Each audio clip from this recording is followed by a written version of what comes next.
Hey everyone, this episode is brought to you by River, the place that I personally go to securely invest in Bitcoin with confidence and with zero fees.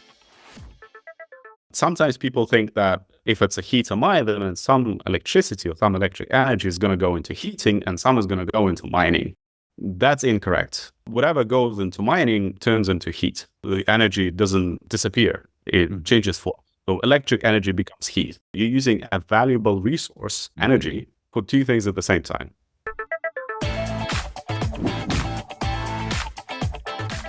Boy, I'm excited to have this conversation, Alex. I've seen the hardware. I've been around the hardware. You and I have had quite a few conversations historically, and I am thrilled to have this conversation for our audience to hear this. So welcome to the show.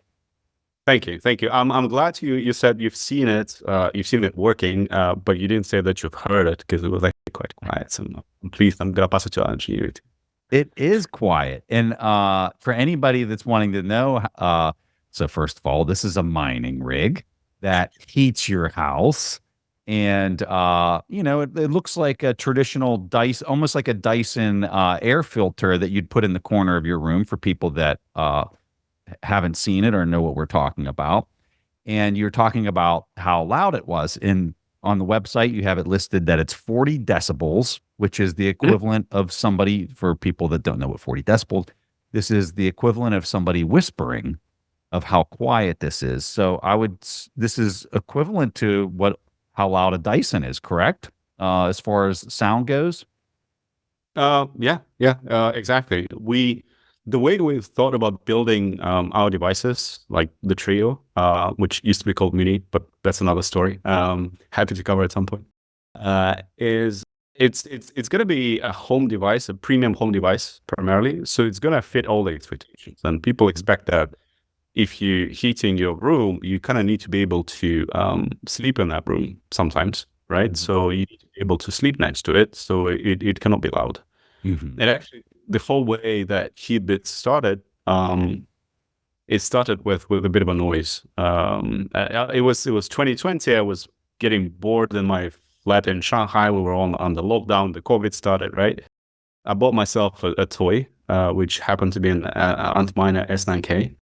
And it's to play. It wasn't to mine professionally in any capacity. It was just a toy for me. And I turned it on in my bedroom, and it got really loud. So they go up to 80 decibels. And for people who don't know what, the scale of the decibel, 40 and 80, it's not like 80 is double or 40, right? It's just number is the double, but in terms of the noise, 80 is the noise that if you expose to 80 to an extended period of time, it can actually damage your hearing. Yeah. So you better not. So kind of I got the Antminer, turned it on, it got really loud, and then it got really hot. And then immediately the idea popped out that, well, if it wasn't that loud, it would actually be a brilliant heater. And then, the whole thing actually started. I love it. I'm just going to, if people are watching this on YouTube, I am pulling up the website so that they can kind of see what this looks like, because it's really slick. Like, I don't know who your designer was building this thing, but I'll tell you what, you guys had your act together. And so, yeah, people on YouTube, you can see it's very cylindrical. Pretty much, if you went and bought an air filter, it looks like that. It's about the same size as an air filter that you'd put in the corner of your room. Very sleek, very sleek. But yeah, so you're able to heat. So you're looking at this very early days, and you're saying, I'm just, I need to heat this room anyway. So why don't I just turn that into money? Is basically the premise or the idea, right?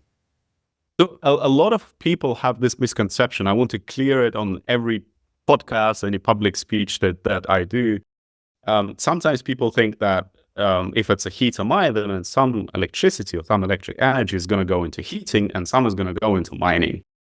That's incorrect. Whatever goes into mining turns into heat. Right? It's just the law. The energy doesn't disappear. It changes form. So electric energy becomes heat.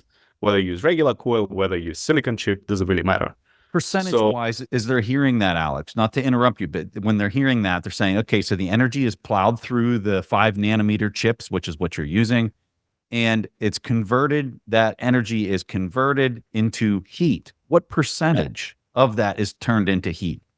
100%. 100%. It's 100% overall. If like the more technically engineering inclined people would say, well, it's not technically 100 because there's a fan, there's vibration, there's light, etc. First, there's going to be a very tiny amount of that. But secondly, that also becomes heat at some point as well. So, wow. Just to so play it's just all gravy then. Is really what you're getting at. Yeah. It's just smart. You're using a valuable resource, energy, for two things at the same time. That's kind of smart. So then the argument to the person who's hearing this is, well, you've got to heat your house. For most people, that's, 5-6 months out of the year or whatever it might be. And so if you're going to burn that energy to create heat, why not do it and mine Bitcoin and make money while you're doing it, is the argument, correct? Yeah, exactly. The different ways to think about it. Some people, less Bitcoin inclined, they would think about it as, oh, I can get some subsidy or, cover part of my electric bill. And that's fine. Depending on your power rate, you'd have somewhere between 30 to almost 100% of electricity bill covered. But then some more of the, more Bitcoin inclined people would think, well, I'm just getting 3 cents, which is also an okay way to think about it. So, yeah, it makes sense. It's just one of those things that just makes sense. Yeah. What was one of the challenge in the early days? So you get this idea and then it's like, all right, now I have to actually start building this thing. And talk us through some of the early days of Heatbit and some of the challenges that you faced with some of the early prototyping. So we actually went through a lot of the prototypes. At some point, the way that you develop hardware is that you have a new prototype every week or so, like with some incremental changes and some of the bigger changes. The first version that we worked on, it didn't even work as a prototype. Like it would just overheat. The second kind of concept, which also had like 100 different iterations, it was based on a used Antminer S9.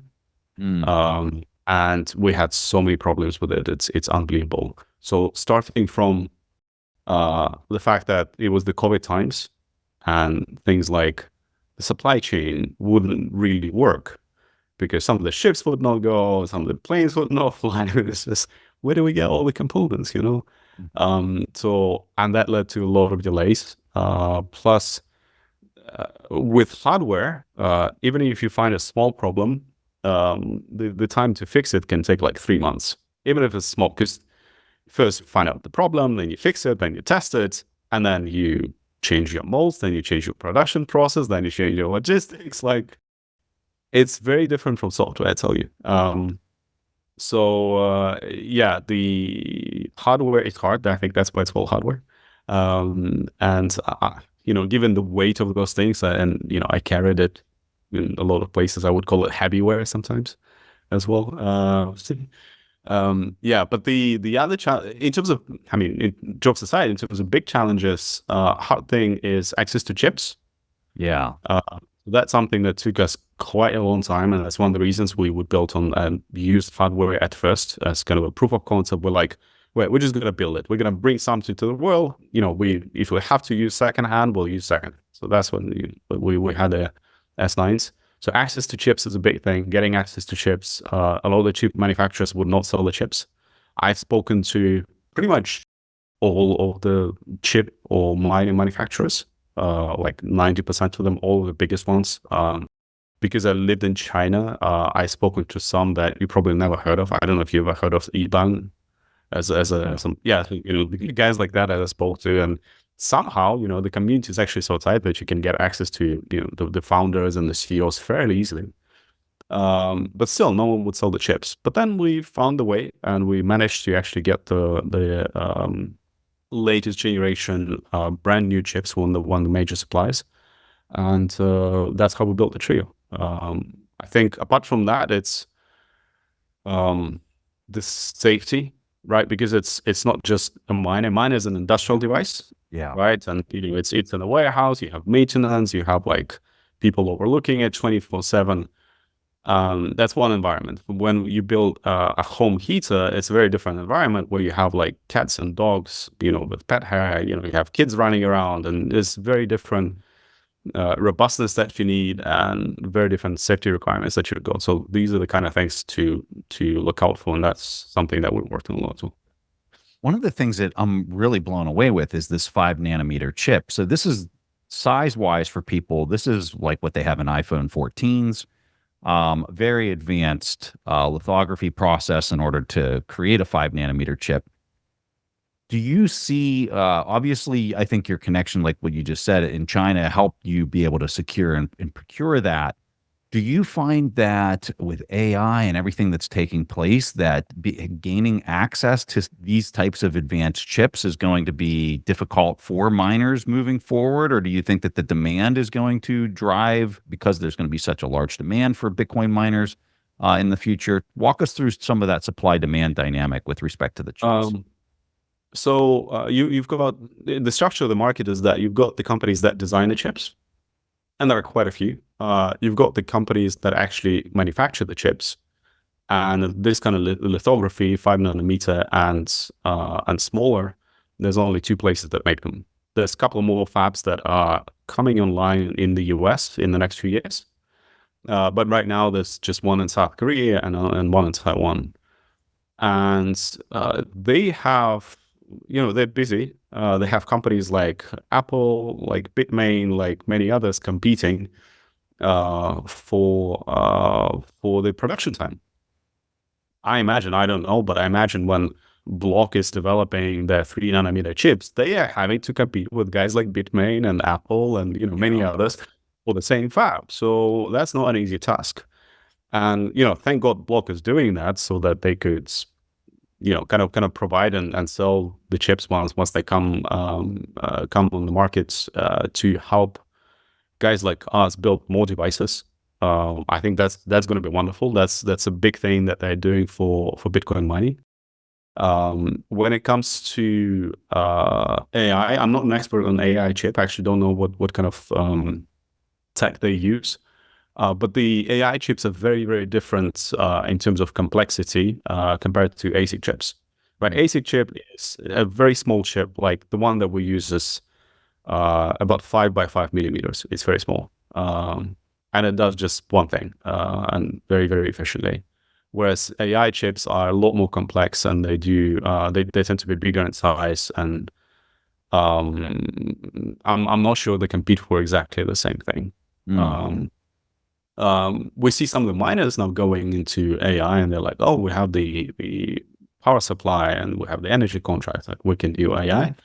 Let's see if that works. I tend to be a little skeptical at first because my belief is that right now in AI, it's much more about the cost of the chip rather than the energy. Whereas in Bitcoin mining, it's the other way around. It used to be the cost of the hardware used to drive the whole cost of mining. Right now, it's more and more the cost of power. So, yeah, these are slightly different industries. Yeah. My understanding on that front is they just don't have the infrastructure to plug the GPUs into once they get their hands on the GPUs. And so there's an opportunity for some of them to pay huge premiums to just get them plugged in and get them turned on and doing their thing. Yeah. Okay. On this question, I'm really curious. So when you look at it holistically, from the idea that you had over there in China to do this to now, what were a couple of the most surprising lessons when you look back at it that you just had no idea, or that was just like, oh my God, I totally missed this before I took that first step to start working on this super hard or complex problem? One thing that actually, I think there's one positive and one positive surprise, one more negative surprise. The positive surprise, people started buying the devices, and they're expensive devices. They were like $1,000 each. I'm talking about the older proof of concept version even. they started buying it, and they started kind of spreading the word and supporting us very early on, way before we had the device. And I was very surprised, like the amount of trust that people put to us, the strength of the community. That was incredible. I thought, wow, this is amazing. Like obviously the getting the money so we could use the money to develop the devices was helping, but there's something you feel some sort of a duty, you know, like when people put so much trust to you, you're like, well, we're gonna make it work. Yeah. And then we had that with the first device, then kind of the device didn't work very well but now we're like, oh, we've built a second one with like 20 people on the team instead of 5 people on the team last time, and now it works brilliant. So we're like, okay, now we're kind of fulfilling our duty to the community, actually bringing a good device to the market. So this trust and support to the community was a surprise, and it was an amazing surprise. That was super strong. Now, what, 3-4 years later, we see people coming and seeing the trios. Like, you've seen the trio, right? You've seen it. It's kind of cool. We've had people when we were in New York. We had people like Frank Korva coming and posting it. Alex Busarov coming and like, oh, this is so cool. You should tweet about it. Just now, one of my colleagues was in Norway at the forum. She met Jack Dorsey, and he was like, yeah, I know about you guys. You do cool stuff. Like, and it's so cool. Like, the support to the community, it's amazing. And second part, which I think was more of a negative surprise, is anything that could go wrong will go wrong.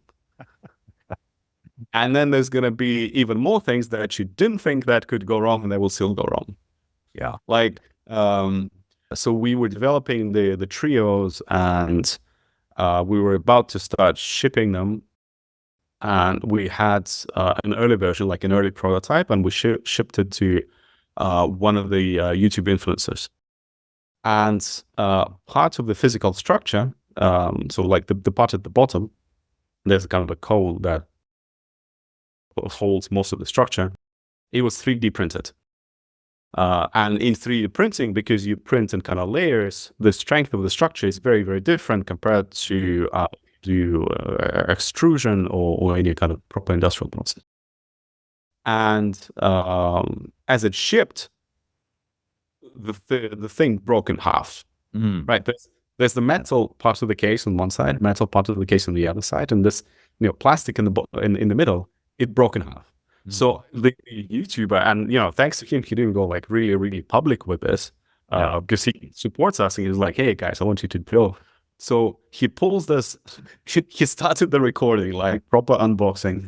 He opens the box, takes out the device, and then, the top part is okay, but the bottom part is kind of hanging on the wires. And I go like, oh my God, like, how could this happen? Because it's not like we didn't test it. We tested it, right? We threw it, and it was okay. But I guess people at UPS threw it much harder than we did at the factory. I don't know what they did. So, and you're like, that's difficult. And then it takes you, like I said, it takes a long time, right? You're like, is it difficult to fix? Not really. You just change the structure slightly, make the walls a little thicker. But then it takes 2-3 months to actually make it happen, because testing again, industrial process, Yeah, and then at the end, the engineer, the guy who did all the hardware and structure, I think, he obviously got a few kicks from the team for this happening. At the end, he was the one testing the devices in China. He came to China to the production plant, and what he did, he kind of stood on his like this. He kind of stood on his hands on the trio, and was kind of shaking on it with his feet lifted off the ground. So his whole weight was on the device. And he was like, now it works. You see, now it's so strong. He was so proud of it. Yeah, I think we even posted it on Twitter. Like, the guy was so proud of it. those are the stories that, like, when you're going through it, it's just so painful. But when you look back at the entire experience, like, you just can't build something new that's never been done before without going through these trials and tribulations that just test you every moment of the way. So thank you so much for showing us that, or telling us that story. And Anyone doing hardware, they should know it's going to be hard. that's right. Going to be ready for this pain. Yes. So unlike, some devices where you're just building something that's mechanical or physical, there's a huge software component to this. And if the software isn't online, well, then you're not making money. It's just that simple. I mean, it's a huge component of what you built. Walk us through your thinking from a design standpoint of how, because most people, they're going to buy this. They've never mined anything before. They don't know how to do this. So you have to make it turnkey. So talk us through your design process as you thought about software. Well, first of all, there's actually quite a few software components to it, because generally for any app, you kind of have two sides. You have, a mobile app and you have the server side. For us, there's also the software that runs on the device itself. And within that, there's actually a few places, 1, 2, 3 places where software is running. The miner itself, then there's the mining software. Then there's the control software on an Orange Pi. It's like a Raspberry Pi kind of thing, just a little smaller. All the connectivity and all the kind of main controls, talking to the mobile app. And then there is the special software that controls the energy use, not of the miner, but of the device itself. So there's a lot of different kind of software that needs to talk to each other. But from the user side, if you look at it from the user side, we thought, well, let's make it plug and play. Let's make it so we thought, well, if there's someone who is the miner and has a miner and wants to do a DIY heater, they probably know what to do. They probably don't need us. And hopefully if they do, they do know what they're doing. So we thought, well, let's make it plug and play. So someone could plug it in, connect it just like any other smart device and just start using it. Why not? And that's how we built it. People kind of plug it into the power socket, then connect it to connect the device to Wi-Fi, and then they press the button, they can start mining. So that's how we built it. Then we showed it to the community. We started getting feedback, and they were like, I think about half of the people asked, "Can I use my own pool?"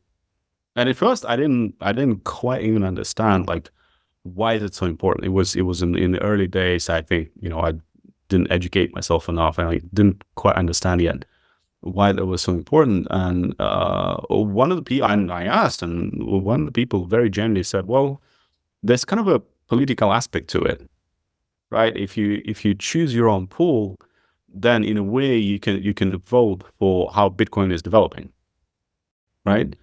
And we're like, well, then yeah, it makes sense, and we're gonna build it. Right now, it's not implemented yet, but we have it on the product roadmap, so that people could, they could start with automatic plug and play, and you don't even need to choose the pool. But once you learn more about what the pool is, maybe create your own pool account, and you'll be able to switch to whichever pool you like and mine towards any pool that you want, or solo mine for that matter. So that's gonna happen. That's how the process actually looked. On that kind of voting and political power piece, we realized that we're actually doing something bigger than just smart energy use. But at first, for me, the way it started was from the angle of energy. I had quite a bit of background in energy, and I'm like, wow, it's a valuable resource, and we're saving so much of it. Right? Essentially, we're making zero energy mining. Like there's mining, and how Bitcoin was. If Bitcoin was criticized, it's either because the price has dropped and someone is unhappy, or because it uses energy and someone is unhappy about that. And we're like, well, but we're kind of taking that away. And It doesn't use any extra energy this way. It's still as secure because it's secured by the same energy, but there's marginally no extra energy that Bitcoin mining uses in the kind of application they're building. So like, well, great. But then kind of educating myself more, talking to more people, learned a lot more about the decentralization aspect of it. And in a way, or at some point, this could be even more important, actually. So if you think of, Bitcoin as a system, is that valuable because it's that decentralized. There's no central control party. And it needs to be decentralized in many layers. There's layers like the mining pools, but then, people are doing that. I've seen the ocean pool, the demand pool. There's this, few others that are coming out with great solutions for that. But then there's the physical centralization that's happening around the big miners. And it can kind of become a problem, right? Especially as the large mining operations, they tend to get bigger because of the economies of scale, right? The bigger you are, the easier it is to raise money on NASDAQ. The more money you have, the better price you can get from Bitmain or whoever else. And then you just become a bigger and bigger and bigger mining operation. And they understand that. I recently saw Fred Thiel talking about this, and Fred Thiel, the CEO of Marathon, he did talk about like, well, yeah, centralization mining is not good for the industry, and we need to do something about it. Sorry, it's a little long, but what we realized is we can make mining physically distributed, right? When it's big industrial mining operation, by default, the more centralized it is, the better economies of scale they get, like the bigger warehouse, energy price, and energy contract, etc. But you don't need like a megawatt of heat. You need a kilowatt of heat for a room. You don't need more. So by default, it's going to be physically distributed. Yeah. And that becomes very, very important, because if you have the physically distributed hardware, then you can have truly physically distributed system. And then, whatever layers you have from the hardware all the way to how the system operates overall, the hardware is kind of the base for it, and the mining is the base for it. And with centralized mining, there's just so many issues that you could have, from things like the government crackdowns. We've all seen, 2021, and the mining in China just, disappeared in a matter of few weeks. Then you could have things like control and censorship of transactions. Someone doesn't like some of the transactions, and Bitcoin transactions get censored.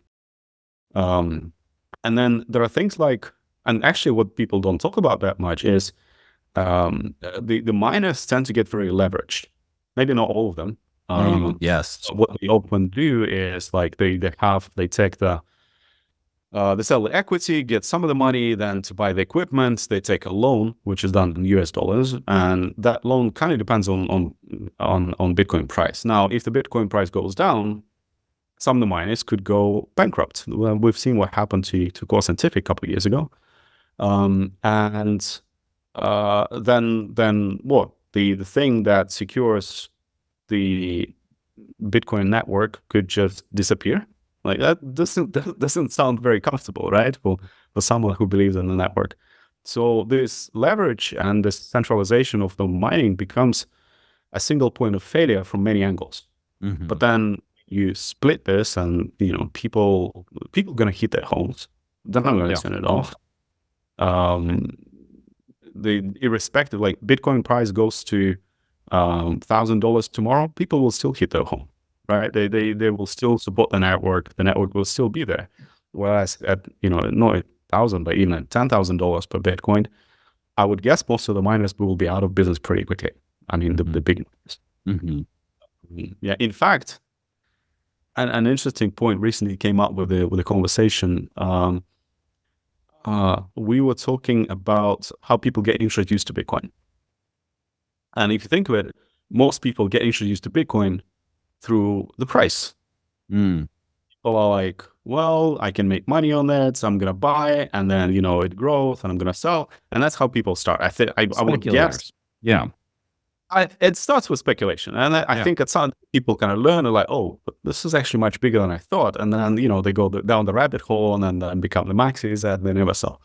What I realized is when people get introduced through the price, there's a pretty big churn. Speaking the marketing terms, so because the price is volatile, it goes up, people are happy to stay, and maybe they sell and leave. Or if it goes down, they're like, oh, Bitcoin is rat poison and it's terrible and I lost money on it, and they hate it and they talk about it, and that's just because the price went down. So in terms of introduction, price is maybe not the best way. It leaves a lot of people who get unhappy and they leave the community. What we realize is with the kind of way that we introduce people is a bit of orange peeling. Like how many people have a heater? There's a few billion people who have heaters. A lot. Let me put it this way: a lot more people have a home heater than people who have Bitcoin so far. We're probably going to change that. So if people get introduced through like a home miner, price doesn't matter, right? If they heat with the heats a miner, then if the price of Bitcoin goes up, well, great. If it goes down, then they make a little less, but they still make free SAT, so they still cover part of their energy bill. So either way, it's a positive scenario for them. So there's much less of this churn. I would think that for you, it would be really hard to, because this is the typical question I would suspect you get from somebody. All right, so I buy one of these things and I put it into my room and it's 30 degrees outside. Like, how much money am I making? Or some kind of type of question like that, or like how much of my house does this heater heat? How do you handle that question? Like, how do you come back? Because when we're looking at it, there's so many variables. Like the price of Bitcoin right now is let's just call it 70,000. Next week it could be $5,000, $10,000 difference. So when you're having these conversations, there's so many dynamic variables at play here. Is it 30 degrees outside, or is it 50 degrees outside at your house, right? So like all these things really kind of play into how you would respond to this. So how do you handle that question? When I studied mathematics, a lot of the times when there's too much complexity, you kind of try to package together and set it aside. Right? And that's how you actually solve it, something that looks very, very complex. So in a kind of similar way, think of it in terms of the scenarios and, having the scenario, which is always better. And this I can frame it as comparing it to a Dyson. So if let's say you're thinking of getting a Dyson as a heater, then you can get a Dyson, you'll pay about $800. And then you'll use X amount of energy to get X amount of heat. Now, if you get a Heatbit, you're going to spend the same amount of money. You're going to use this X amount of energy, so the same amount of energy as the Dyson, to get X amount of heat, the same amount of energy as the Dyson. But you're going to get sats on top. Right? Now, if you put it this way, then in this scenario, when you're thinking of getting a Dyson, then the price of Bitcoin, the mining difficulty, what is going to be in 3 years, 5 years, etc., doesn't really matter, right? You're better off. Now, if you're not thinking of getting a Dyson, you're thinking of getting a cheap heater, like for $50, then you're probably going to be better off getting a cheap heater for $50 and buying some Bitcoin. Because people often challenge me this way. Oh, I could get a cheap heater and, I would make more, or I would get more Bitcoin this way. It's like, yeah, sure, but you're going to have a cheap heater, not something that looks good, comfortable to use, pleasant, etc. And I think that's fair enough. Yeah. No, and the framing there is really important for people to understand the output, the size, and like all of those types of things. And yeah, I figured you had a very good response to that, because I didn't even really know how to ask the question, right? I didn't even know how to frame the question because there's so many variables when you're thinking about that. So one of the things that you guys did was put an air purification as part of the trio. Talk us through the design decision, how you guys came up with the idea to do that as well. Sure. this is like I think a good lesson as most of the startups learn, that sometimes a problem can become a feature. So it was a problem. We're like, well, there are pretty high-end electronics inside. There's a lot of the airflow that gets through. Same with any industrial miner. And at some point, with all the dust and hair and whatnot, it gets clogged, right? So then it becomes a problem because the air doesn't flow, and then it will overheat. Now, in an industrial setting with big miners, you have something called maintenance, right? Someone would come in, would open it up and kind of clean it with a brush, and it worked again. Now, it's something that we don't really want to, make our users do, because people don't like doing that. I hate cleaning even my my vacuum cleaner, right? I have to, so I do, but I don't like it. So we're like, well, that kind of sucks. We need to do it in a different way. Oh, why don't we put an air purifier? Because then, it will not get clogged. It's kind of easier. And, the problem with the hair and dust is solved. And then like, wait, but then it becomes an air purifier as well. And there's an additional value that we can bring to the user.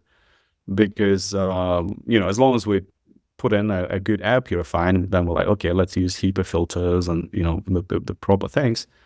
And that's how essentially a problem ended up being a major feature of, and I love these kind of solutions when you have, something negative and you turn into something positive for yourself, for the users, for whatever. One of the most common questions I get asked from family and friends is, Preston, where do you personally buy your Bitcoin from? And the answer is really simple. I buy it on river.com. Not only can you easily buy Bitcoin with zero fees on recurring orders, you can have peace of mind knowing Bitcoin on River is held one-to-one in multi-sig cold storage, all while being fully licensed and regulated in the United States. Plus, their relationship managers are US-based and available by phone for you or your business. Additionally, River has built their own infrastructure from the ground up, which means they don't rely on third parties to function like other Bitcoin exchanges. River also just created a new feature not found anywhere else called River Link. It allows you to send Bitcoin over a text message to easily orange pill your family, pay a friend for dinner, or send a gift. There's a new standard for investing in Bitcoin, and River is setting it. Go to river.com/fundamentals and get up to $100 free when you sign up and buy Bitcoin. That's river.com/fundamentals. In a world where convenience often compromises security, many investors settle for solutions that do not fully meet the demands of Bitcoin security. That's where the Bitcoin Way comes in. Offering a personalized white glove service, they will guide you through every step of the way to achieve full self-custody, ensuring you adhere to the strictest self-custody standards. Their experienced team helps establish robust security practices that cover all aspects of self-custody, cybersecurity, and privacy. Their ultimate goal? To empower you to become fully sovereign. Beyond securing your Bitcoin, they also offer services such as inheritance planning, Plan B strategies, assisting in relocating to Bitcoin-friendly locations to further enhance your sovereignty, and much, much more. Take the first step to true financial independence. Visit thebitcoinway.com/TIP to schedule your free consultation call. Don't delay in securing your generational wealth the right way. Opt in for security over convenience and protect your future. Your family line will thank you. When I saw you in New York, I was complimenting you on just all the engineering that you took on, and your response to me was really made me smirk, because you were just like, "Oh yeah, I'm not really an engineer," and I'm like, "Are you kidding me, dude? Like, look at what you've accomplished." Why was that your response? It just didn't make any sense to me. I'm just like, you are such an engineer. When I'm looking at many of engineers I've personally worked with through the years, like this is off the charts from an engineering standpoint. Why would you respond that way? I think I may be kind of an engineer at heart. I mean, by training, I studied philosophy and economics, right? It was philosophy of science, to be fair. So we did a lot of science stuff. But I never had an engineering degree. I think, whatever I learned, I kind of learned by myself. But I think it's still fair to say that I'm not an engineer when I compare myself to the engineers on our team. right? There's me who can, think of the concept, who can challenge in ways that kind of make sense, or at least I hope to, I believe that they make sense. But then on our team, we have guys who they built the power turbines previously. It's the same guy who was jumping on the Heatbit. He's the one who built the power turbines. And, when I compare, my engineering capacity to his, I'm like, I shouldn't really call myself an engineer, of this guy and many of the others on the team. So I think, again, framing. You're too humble, sir. You're too humble. There's a lot of people that listen to this that are younger, in college, that want to start their own company from an entrepreneurial standpoint. What advice can you give that person that you've learned through this and just other life experiences as a builder? I think a few main ones. From the personal standpoint, try to do something that you actually like. I was just messaging our team on some of the things that were achieved over the past few months, and I was telling them I love to build things and I like to see them work. And I was telling them how it's not all about the money. It's not like growing the capitalization of the company. The money is necessary, and there should be a business model because that can sustain the business and it can make it grow so more people use what you built. But what I'm excited about at heart, and our team is excited about as well, is building something that people use. And that excitement goes a long way. So start with something that you're excited about. And it could be anything, right? Maybe it's something about social media, maybe it's something about Bitcoin, maybe it's something about hardware. Just if you're genuinely excited about something, that's really, really good. And it's going to drive you a long way. And two, I would say, and this is where most of the startups fail, is when people build something and maybe build something hard and build something wonderful, but people don't use it. Or people don't pay for it. Now, if people don't pay for it, maybe it's still okay. But the problem with that is that if people don't pay for something, or you don't have a business model to whatever you've built, then it's hard to scale it. It's hard to get the resources. Again, payment and the money, it's the resource to make it work at a bigger scale. So you can't get the resources to grow it and to get more people to use it and make even the thing even more wonderful, because you need to hire the engineers at some point. You can't just build everything yourself. And if you hire people, you need to pay them salaries because they need to eat something and they have families. And so there's going to be a business model to it. And the advice would be to try and test it as early as possible. Ideally, before you invested much in building, when you're reasonably certain that it's going to work and you can build it, then start testing it. Speak to your friends, speak to your family, go on Reddit, share the idea. Don't be afraid that someone is going to copy you. It's not hard to copy an idea, but it's hard to execute it quickly. So if you have a great idea, if you start sharing it, you're probably going to get more people who kind of trying to support you. Maybe you'll find some co-founder or whoever else, and it's going to get easier to build rather than if you're like, oh, I think it's too valuable, I'm not going to share. No, share it early. We actually that's kind of how we start working with our CTO. Our CTO was never had a job interview with us. He actually started as someone who was helping conduct the technical interviews for the engineers that we were hiring. But then he's a miner himself. He's been mining since like 2010, and he liked you so much. He ended up working as a CTO just by default. He was like, oh guys, I see you have a problem. Let me help you with this. Let me help you with this. And then he ended up being the CTO without ever having a discussion or a contract. Or I was at some point I was even getting a little worried. I'm like, why is this guy so helpful? I was getting cautious and like, I'm not sure that's good. Maybe we shouldn't share all the plans. But then, he was just genuinely very, very, very helpful. And he ended up like working as CTO for like 6 months without us even paying him, just because he liked the idea, right? Wow.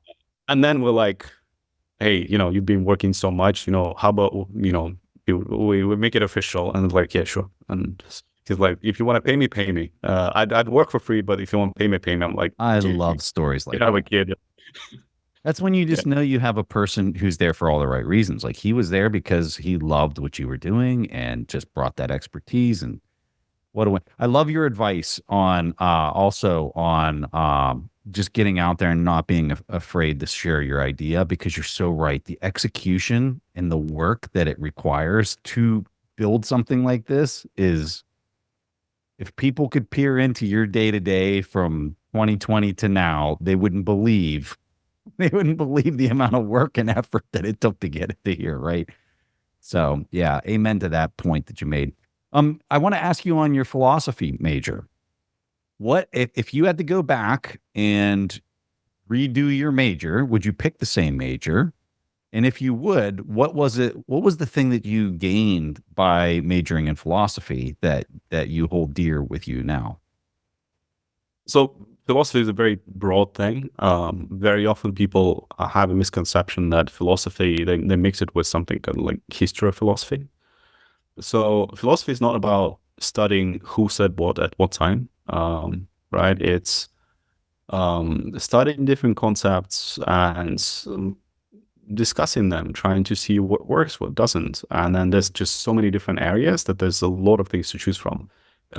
The one way to think about it and would be that every major science kind of started as philosophy and then kind of branched out, right? So when Adam Smith was writing about economics, he didn't really write about economics. He would consider himself a philosopher. And then, because it grew, they're like, well, let's just branch it out, and people call it economics. And the whole thing started this way. I'm not sure all the mathematicians would agree, but the early mathematicians would also be like, well, I'm a philosopher. And then because mathematics got so big, kind of it branched out as well. So the study that I did was mostly philosophy of science. So it's things like, how does science develop? Does it go this way? Does it go that way? What do we consider truth? There's different ways to think about this. As what is true? It could be something that there's a statement that kind of corresponds to reality, but then it kind of begs the question, okay, but what is reality? If you've seen Matrix, you're like, what is reality there? Or it could be another theory would be, so that would be the correspondence theory of truth, and you would have something like the healing theory of truth, which is like, well, reality doesn't matter because who knows what reality is, but if you have a set of statements which has kind of critical mass of those statements, then you have an extra statement. If it fits those, then it's true. If it doesn't fit, it's false, right? And there's the kind of stuff that you discuss, and it's very, very conceptual, but it teaches you to think from very different angles and slice and dice any situation in very different ways, which helps you to uncover interesting thoughts or solutions with any kind of problem. And the second thing, it teaches you to think and express yourself in a more or less clear way. I think this is what philosophy degree really brings you. I think it can be a stepping stone to a career in academia, or a lot of people who study philosophy can become very good lawyers, I think, because again, they can take the situation, kind of slice it in different ways and argue their way through. My philosophy was philosophy of science with a lot of things like logic, and there's just so many levels of depth to it. And my degree was just an undergraduate degree, right? It wasn't anything too advanced, but even in logic, we would think that, there's true and false, then there's kind of something that gets a little bit more complex with like, how many objects are there? Maybe it's for all of them something is true. Then you have things like, imagine that there's not just one world where certain logical statements interact, but there are different worlds.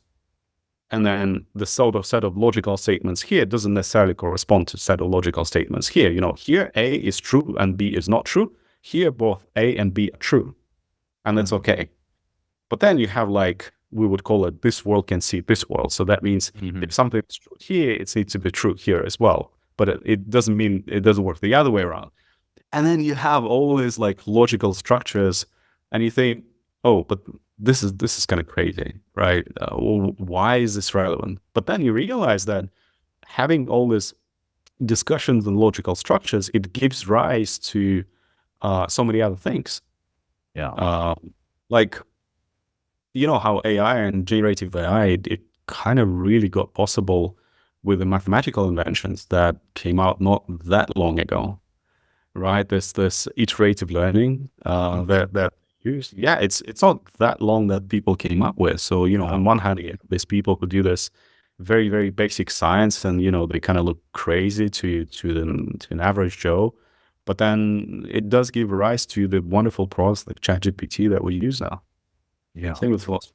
I found interviewing a lot of people in finance, some really impressive people that have, like Bill Miller is a perfect example of like this really impressive investor with an incredible track record.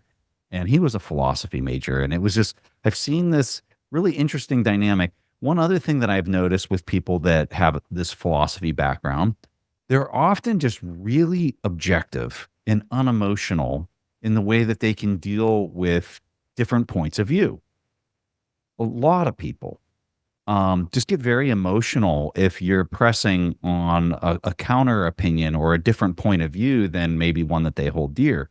And people that at least the few people that I've interacted with that have this background that you speak of, they're able to deal with it in a very unemotional kind of way and really put themselves in that vantage point to really try to uncover what the truth is, or some maybe different vantage point of the truth, and not necessarily call it truth, but they're just trying to understand what it is. And I just have a lot of admiration and really have learned a lot from people with this background. So that's really helpful what you laid out there. Okay. Last question I got for you. In this space with the Bitcoin home mining, what is one of the biggest misconceptions that you find people have, or even a frustration that you hear an argument over and over again, and you're just like, you just want to hit the top of your head and be like, come on, man, like, what is this? I think there's the small one that I mentioned, that sometimes people think like, heating uses energy and then mining uses extra energy. That's just not right. It's the same energy. But I think we talked about that already. There's one kind of interesting discussion that I had recently, talking about the orange pilling and how people get introduced to Bitcoin and how they think about the price, etc. Kind of caught thinking with in the discussion that people talk about the price of Bitcoin, and I was thinking, well, if Bitcoin is money, then there's no price of Bitcoin, or it shouldn't be price of Bitcoin. It should be an FX rate. And the argument goes, well, if it's an asset, like gold, like Apple shares, like real estate, then there is a price, because the value of the asset is determined and communicated in terms of the price of money, right? The monetary price, in dollars and euros and whatever. But if it's money, people don't talk about the price of pounds, price of dollars, price of yuan, or euros or anything else. They talk about the FX rate. And this is just, I think, an open discussion, an interesting discussion to have, is whether we should be talking about the Bitcoin price, or should we really be talking about the Bitcoin exchange rate, Bitcoin FX rate? Mm-hmm. Because if it's money, then it shouldn't really be the price. It should be like, well, 1,000 sats is X dollars. Mm-hmm. The FX rate, you know what I mean? It kind of thinking a lot. One of my favorite framings is just when you're comparing it to physical things. So like I'm looking at the price of Bitcoin relative to a house over the last, call it 4 or 8 years or whatever, frame that you want to look at it. And when you view it through this lens and you just take whatever fiat currency that you're used to hearing and talking about and just remove it completely and say, well, how much corn could I buy 4 years ago with Bitcoin versus today? And what you find is that the price on everything desirable, everything physical desirable thing is just collapsing at an exponential rate.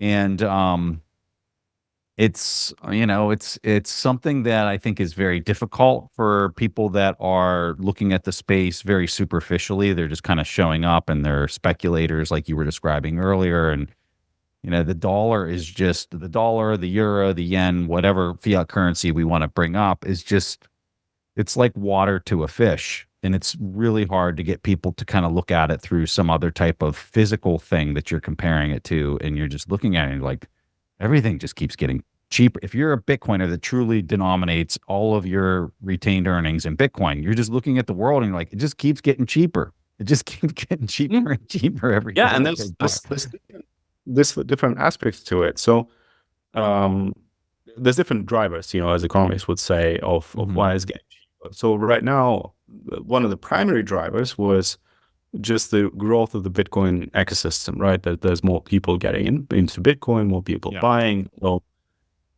it's I think it's been more behaving a bit more like an asset, right? And just because there's more demand for the asset, the price, in this case, call it price, was growing. And in that sense, everything else, a ton of corn or a house would be getting much, much, much cheaper in Bitcoin over the last, whatever, 10 years. And at some point, there's going to be a plateau of this effect, right? It's going to reach some sort of a critical mass. There's more people have Bitcoin. There's not new people necessarily coming in. So it's going to be less of this speculative growth of the asset. It kind of becomes more money. Hopefully, people really start thinking about that money at that point. But then there's another effect that will play a bigger role by then. Even if they say, everyone has Bitcoin, everyone uses Bitcoin as money around the world, the price of things will still get cheaper, and that's just called progress. We as civilization, we tend to learn and we tend to improve things and make things better and more efficiently. Right, the productivity of our work in the last, even 300 years has gone up many, many times, just because we have the machinery, we have the electricity, right? We know how to manage things better.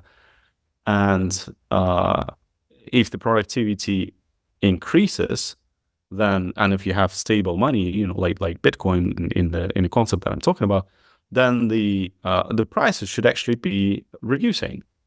Because, for the same price, the efficiency, the technological efficiency gains, exactly. And the technology efficiency, it kind of goes one way, it doesn't go the other way. Yeah. So overall, even by the time Bitcoin is the money, there's still going to be an improvement as a decrease in prices in Bitcoin terms for everything that we consume, and it kind of makes sense at that point, Yeah. Yeah, I know Ray Dalio talked about this productivity efficiency, and the number that he stuck on it was 2% annualized. But who knows what that reality is if you have a sound hard money that isn't being lost. And I think that's what's going to make the realization of this kind of tricky to fully know what the productivity efficiency gains are. Because if the money was never lost, then I think you could really stick a number to it over, call it 20, 30 years, once it was fully, materialized as the money, that the settlement layer that everybody's using. Maybe we'd actually figure out what that percent is, that growth rate, or that efficiency rate. Is probably a better way to put it. From my early economics courses, I think they talked about 2-3% a year. In general. Yeah, that's the number I've heard. I think it would depend on the economy, right? You have more developed economies where it's harder to grow very fast, and you have economies that are from like agricultural society to more industrial society, they can move a little faster. Yes, it's a vector. Yeah. Very interesting stuff. Alex, I've loved this conversation. For people listening to this, the website is called heatbit.com. You can go there, check it. I'd highly encourage you to go check this thing out. This is one of the neatest things ever. Having seen it in person, it is sweet. I really hope that you guys continue to, really do wonderful things here. And I can only imagine what you have on the horizon and what you're dreaming up next. But Alex, thanks for making time and coming on the show. Did you have anything else that you wanted to highlight? Well, yeah, to check out our website, check out our Twitter. We try to answer any of the questions that people might have. We really want to. It's not just about selling the devices for us. I think it was kind of becoming clearer during the call. We do want to help decentralize the network and build the much better system this way. Right, it's there's other teams who are going to be doing similar things, and will compete in some ways and help each other in others. And all together, I think we'll have a very decentralized base layer on the hardware layer that will make the monetary system a lot more valuable for everyone to use. So I'm really looking forward to making that happen. And want to say thanks for your invitation to join the podcast. It's a pleasure to speak to you. And yeah, if I can be of help going forward, please let me know. Thank you so much. And I love your final point there about decentralizing the network and making it, stronger because of things like this that you're building. I think it's such an important point. So, Alex, thank you for making time, and I'm sure we'll chat here in the future. Sounds good. Thank you.